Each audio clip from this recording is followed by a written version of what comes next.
Canada's Foreign Affairs Department wants to see the proof for itself, evidence to back up Algeria's allegation that a Canadian coordinated the deadly hostage-taking there. At this point, officials say there's not enough information to verify claims made by Algeria's prime minister.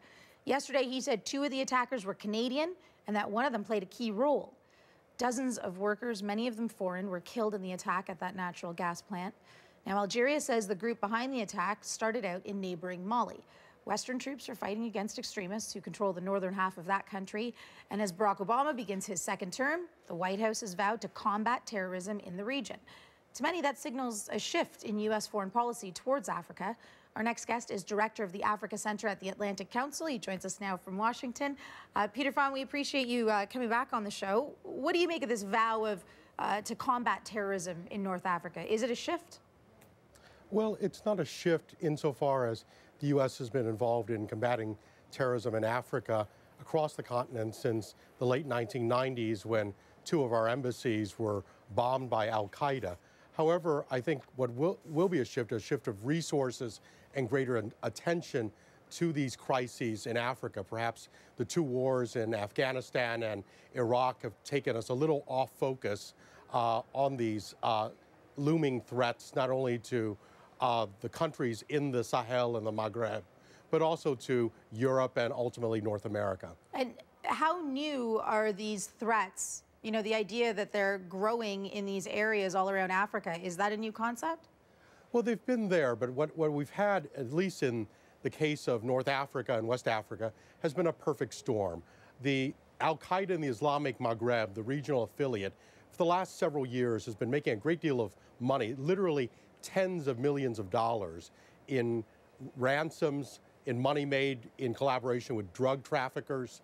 And then when the Libya conflict occurred, out came experienced fighters looking for a job, weapons at discount prices, and they had the money and the resources available to pick these up and gather strength and turn back, if you will, to their jihadist origins. They had been engaging in criminal activities, and now they had the wherewithal to return to some of those terrorist activities. So this somehow stems from the Arab Spring?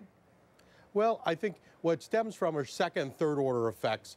The Gaddafi regime, whatever else can be said about it, it kept a lid on many of these tensions. And once that lid was lifted and the weapons were looted from the arsenals, you had, I wouldn't call it the cause of what's happening, I would call it the accelerant. Certainly the causes were already present in marginalization of the peoples of northern Mali, discrimination against them by corrupt governments in Bamako. That sparked the uprising. This was just the accelerant, the fuel to the fire. Is it the only reason why the U.S. would be, advancing on Africa right now then, or are there other stories behind that? Well, I think what the U.S. needs to do, and should and is doing, is working with our partners. This is first and foremost their concern. First of Africans, certainly Mali. Mali is going to be saved not by outsiders, but by Malians. And then the neighboring West African states who have to shoulder the responsibility for their region. And then, of course, we have a longtime ally, France, which has decided to get directly involved in its former colony, and we want to be helpful, just as Canada is trying to be helpful to the French intervention. Although I think the line needs to be drawn at where we go beyond intelligence sharing and providing logistical and other support. We need to carefully define what our national interests are, what are the objectives of these missions, and what resources we can bring to bear most effectively to achieve those national interest objectives. But last time we talked about how, these extremists were gaining ground so quickly. Do you think Malians are going to be able to save Mali themselves? Well, ultimately, without a legitimate government in Bamako, no. But the answer is yes, if they install a legitimate government, if they rise up to defeat the Islamists, because the Islamists are really operating against Mali's interests and against Malian traditions, the destruction of centuries-old World Heritage Sites which belong to all Malians by these radical extremists, the recruitment and drafting of children into combat.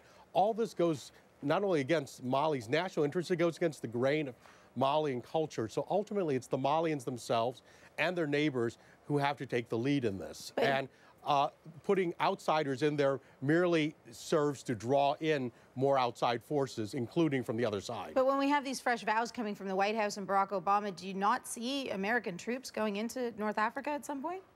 I think America needs to carefully define its national objectives and its interests. And the reality is, although we have an interest in securing the region, we're not the ones immediately directly threatened by these extremist groups. We have an interest in keeping them from growing much further, but we don't have necessarily an interest in restoring, nor can we be expected to restore every state that finds itself under challenge. And so I think we have to carefully define our objectives.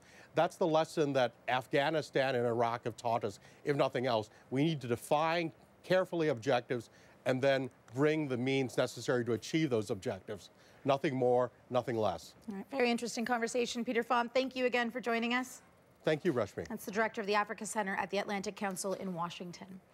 Lots still ahead this hour. A group of unemployed filmmakers is holding a town meeting to discuss the future of film in BC as the industry struggles to stay afloat. And two of the world's best tennis players were on the court at the Australian Open. Plus, from the pomp and pageantry of President Barack Obama's inaugural speech to the star power at the Commander-in-Chief's ball, we're going to have all of your inauguration highlights. You're watching CBC News Network. Thanks for making us the #1 news network in Canada. We're back in just a moment.